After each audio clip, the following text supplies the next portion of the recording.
Rickshaw वाले की तरफ से 20 रुपए का नगद इनाम आप लोग के लिए आ गया है। आप लोग के दर्द को देखते हुए, आप लोग के जज्बे को देखते हुए, आप लोग के हुनर को देखते हुए लोग इनामों के नाम से आप लोग को नवाज रहे हैं। बहुत माशाअल्लाह, बहुत जोरदार तालियां लगा रहे हैं, जोरदार तालियां, जोरदार तालियां।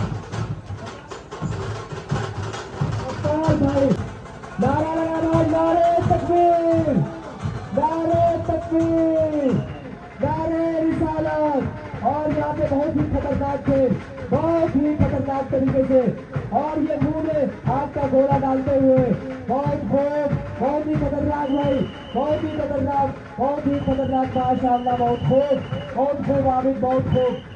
देखे जरा संभल कर, आज इन्हें कोई गम नहीं सता रहा है, आज इन्हें कोई चुनन नहीं हो रही है, आज इन्हें कोई दर्द नहीं हो रहा है।